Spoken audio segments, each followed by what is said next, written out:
विजया एकादशी व्रत कथा। धर्मराज युधिष्ठिर बोले, हे जनार्दन, फागुन मास के कृष्ण पक्ष की एकादशी का क्या नाम है, उसकी विधि क्या है? कृपया करके आप मुझे बताइए। श्री भगवान बोले, हे राजन, फागुन मास के कृष्ण पक्ष की एकादशी का नाम विजया एकादशी है। इसके व्रत के प्रभाव से मनुष्य को विजय प्राप्त होती है। यह सब व्रतों से उत्तम व्रत है। इस विजय एकादशी के महात्म्य के श्रवण व पठन से समस्त पाप नाश को प्राप्त हो जाते हैं।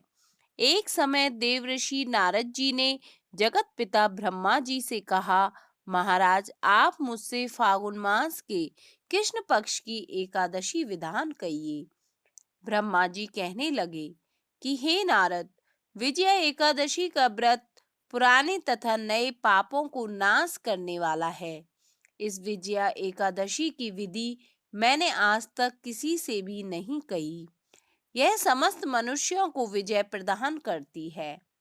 त्रेता युग में मर्यादा पुरुषोत्तम श्री रामचंद्र जी को जब 14 वर्ष का वनवास हो गया, तब वे श्री लक्ष्मण और सीता जी सहित पंचवटी में निवास करने लगे। वहां पर दुष्ट रावण ने जब सीता जी का हरण किया, तब इस समाचार से श्री रामचंद्र जी तथा लक्ष्मण अत्यंत व्याकुल हुए और सीता जी की खोज में चल दिए। घूमते घूमते जब वे मरणासन जटायु के पास पहुंचे, तो जटायु उन्हें सीता जी का वृतांत सुनाकर स्वर्ग लोक चला गया। कुछ आगे जाकर उनकी सुग्रीव से मित्रता हुई और बाली का वध किया। हनुमान जी ने लंका में जाकर सीता जी का पता लगाया और उनसे श्री रामचंद्र जी और सुग्रीव की मित्रता का वर्णन किया। वहां से लौटकर हनुमान जी ने भगवान राम के पास आकर सब समाचार कहे। श्री रामचंद्र जी ने वानर सेना सहित सुग्रीव की संपत्ति से लंका को प्रस्थान किया। तब श्री रामचंद्र जी समुद्र से किनारे पहुंचे, तब उन्होंने मगरमच्छ आदि से युक्त उस अगाध समुद्र को देखकर लक्ष्मण जी से कहा कि इस समुद्र को हम किस प्रकार से पार करेंगे। श्री लक्ष्मण ने कहा, हे पुराण पुरुषोत्तम, आप आदि पुरुष हैं, सब कुछ जानते हैं।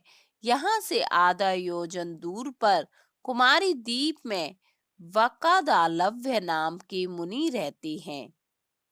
उन्होंने अनेक ब्रह्मा देखे हैं। आप उनके पास जाकर उसका उपाय पूछिए। लक्ष्मण जी के इस प्रकार के वचन सुनकर श्री रामचंद्र जी वगदालव्य ऋषि के पास गए और उनको प्रणाम करके बैठ गए। मुनि ने भी उनको मनुष्य रूप धारण किए हुए पुराण पुरुषोत्तम समझकर उनसे पूछा कि राम, आपका आना कैसे हुआ?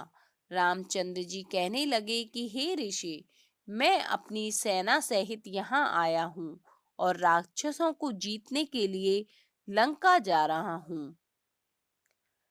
आप कृपया करके समुद्र पार करने का कोई उपाय बतलाइए। मैं इसी कारण आपके पास आया हूँ। वक्तालव्य ऋषि बोले कि हे राम, फागुन मास के कृष्ण पक्ष की एकादशी का उत्तम व्रत करने से निश्चय ही आपकी विजय होगी।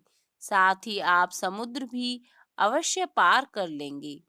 इस व्रत की विधि यह है कि दसवीं के दिन स्वर्ण, चांदी, तांबा या मिट्टी का एक घड़ा बनाएं। उस घड़े को जल से भरकर तथा 5 पल्लव रख वेदिका पर स्थापित करें। उस घड़े के नीचे सतनजा और ऊपर जौ रखें। उस पर श्री नारायण भगवान की स्वर्ण की मूर्ति स्थापित करें।